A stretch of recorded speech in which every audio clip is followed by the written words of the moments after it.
Hello everyone, welcome back to my channel. ये जो video अभी आपने देखी, ये हमारी गवर्नमेंट ने एक नई इनकम टैक्स रिफॉर्म बनाई है। ये वीडियो उसकी थी। पीएम मोदी जी ने 13 अगस्त 2020 को वीडियो कॉन्फ्रेंस के थ्रू एक नया प्लेटफॉर्म लॉन्च किया है, which is transparent taxation honouring the honest. Honouring the honest का यहाँ पर मीनिंग है कि जो टैक्स पेयर्स हैं, जो सच्चाई से अपने टैक्स को पे करते हैं, जो कोई भी डिफ़ॉल्ट नहीं करते हैं, उनके लिए ये सिस्टम बहुत ही ज़्यादा बेनिफिशियल है। बट जो अपने टैक्स को टाइम से पे नहीं करते हैं, जो टैक्स की चोरी करते हैं, अब उनके लिए टैक्स की चोरी करना और भी ज़्यादा डिफ़िकल्ट हो जाएगा। ये जो है नया और बहुत ही अच्छा कॉन्सेप्ट हमारी गवर्नमेंट के द्वारा लॉन्च किया गया है। ये जो नया प्लेटफॉर्म है, ये है transparent taxation honouring the honest. इस प्लेटफॉर्म में 3 तरह के कॉन्सेप्ट बताए गए हैं। First is faceless assessment, second is faceless appeals and third one is tax payers charter. ये जो फेसलेस अपील है, ये 25 सितंबर को एप्लीकेबल होगी, जबकि ये जो 2 हैं, ये 13 अगस्त से ही एप्लीकेबल हो गए हैं। फेसलेस असेसमेंट स्कीम, इस स्कीम को रोल आउट करने का सबसे मेन रीज़न ये है कि अभी तक क्या होता है कि income tax department and tax payers के बीच में ह्यूमन इंटरफेस होता है। अब इस नई फेसलेस असेसमेंट स्कीम में ह्यूमन इंटरफेस को रिमूव किया जाएगा। अब क्वेश्चन ये राइज होता है कि ऐसा क्यों किया जा रहा है। ह्यूमन इंटरफेस को हटाने के पीछे एक बेसिक सा रीज़न है। इसी के साथ ही इस स्कीम से टैक्स पे करने के तरीके में काफ़ी चेंजेस आएंगे, साथ ही में फेयरनेस भी इंक्रीज़ होने वाली है। फेयरनेस का मतलब है कि यहाँ पर जो चीज़ें होगी वो ज़्यादा ट्रांसपेरेंट होंगी।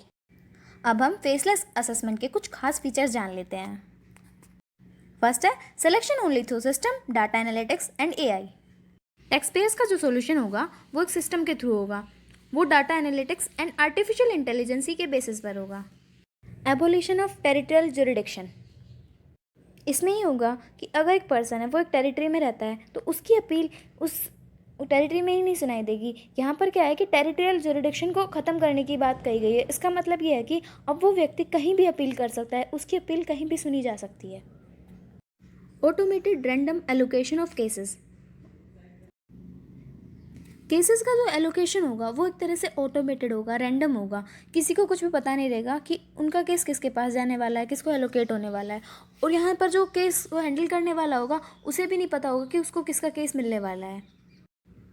यहाँ पर हो क्या रहा है कि ट्रांसपेरेंसी को लाने के ऊपर जोर दिया जा रहा है।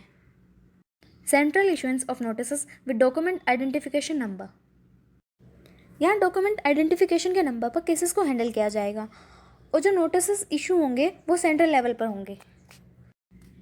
No physical interface, no need to visit the income tax department. यहाँ पर आपका फिजिकल इंटरफेस ख़त्म हो रहा है तो आपको इनकम टैक्स डिपार्टमेंट को विजिट करने की कोई ज़रूरत नहीं है। Team based assessment and team based review, यहाँ पर जो भी असेसमेंट होगा या रिव्यू होगा किसी भी केस का या किसी भी अपील का, ये असेसमेंट और रिव्यू टीम बेस्ड होगा, किसी भी इंडिविजुअल को ये पावर नहीं दी जाएगी। लास्ट फीचर है draft assessment order in one city, review in another city and finalisation in third city. यहाँ पर जो ड्राफ्ट असेसमेंट ऑर्डर बनेगा वो एक सिटी में बनेगा और जो रिव्यू होगा वो दूसरी सिटी में होगा और जो फाइनलाइजेशन होगा किसी भी केस का, किसी भी अपील का, वो थर्ड सिटी में होगा। यहाँ पर आता है आपका इंपॉर्टेंट पार्ट, एक्सेप्शन। इसमें मैं आपको बताऊंगी कि वो कौन कौन से केसेस हैं जिनमें फेसलेस असेसमेंट के अलावा और कोई भी असेसमेंट लग सकता है, मीन्स जिसमें फेसलेस असेसमेंट लागू नहीं हो सकता है। तो वो हैं आपके सीरियस फ्रॉड से related, major tax evasion, sensitive and search matters, और इसी के साथ है international taxes, black money and benami property. इसमें क्या होता है, इसमें आपके फेसलेस असेसमेंट लागू नहीं होंगे। अब बात करते हैं tax payers charter. Income tax department is committed to first provide fair and reasonable treatment, second treat tax payers as honest, मतलब उनकी बातों पर बिलीव किया जाएगा। Provide mechanism for appeal and review, provide complete and accurate information, provide timely decision, collect the correct amount of tax, respect privacy of tax payer, maintain confidentially, holds its authorities accountable, enable representative of choice, provide mechanism to lodge complaints, provide a fair and just system, publish service standard and report periodically, reduce cost of complaint। ये सभी facilities तो income tax office देगा tax payer को, but tax payers के भी तो कुछ obligations होंगे। तो चलो डिस्कस करते हैं कि टैक्स पेयर्स के क्या क्या ऑब्लिगेशंस होंगे। बी ऑनेस्ट एंड कंप्लाइंट, आपको टाइम से सच्चाई से अपना टैक्स पे कर। बी इन्फॉर्म्ड, यानी कि टैक्स से रिलेटेड जितनी भी इंफॉर्मेशन होती है उन सभी से आपको अपडेट रहना है।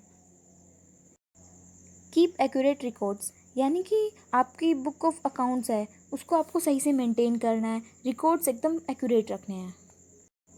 Know what is your representative does on your behalf, इसकी आपको इन्फॉर्मेशन होनी चाहिए कि आपका रिप्रेजेंटेटिव आपके बिहाफ पे क्या कर सकता है, उसे क्या करना चाहिए। रिस्पॉन्ड इन टाइम, यानी कि अगर आपको डिपार्टमेंट से कोई भी नोटिस आता है तो उसका रिस्पॉन्ड आपको टाइमली देना है। पे इन टाइम, यहाँ पर आपको टैक्स का पे टाइम से करना है। तो अब इसके बाद बात करते हैं फेसलेस अपील। ये जो आपकी फेसलेस अपील है ये इम्प्लीमेंट होगी 25 सितंबर से। इसमें अपील कैसे होगी? Appeal to be randomly allotted to any officer in the country, इसमें आपकी अपील कंट्री में किसी भी ऑफिसर को अलॉट की जा सकती है। The identity of officer deciding appeal will remain unknown, जो ऑफिसर अपील का डिसीजन देगा उसकी आइडेंटिटी अननोन रहेगी, यानी कि डिस्क्लोज नहीं होगी। No need to visit the office and the officer, यहाँ पर फिजिकल इंटरफेस नहीं होगा। The appellate decision will be team based and review. अब हम देखते हैं कि फेसलेस अपील के क्या क्या एक्सेप्शंस हैं। जैसे हमने फेसलेस असेसमेंट में देखे थे, सीरियस फ्रॉड से related, major tax evasion, sensitive and search matters, international tax, money, black money act and benami property. जो एक्सेप्शंस हमारे फेसलेस असेसमेंट के थे वही फेसलेस अपील के भी हैं। ये जो टैक्स पेयर चार्टर है ये अभी तक दुनिया की सिर्फ 3 कंट्री में लागू हुआ है, वो है अमेरिका, कनाडा एंड ऑस्ट्रेलिया।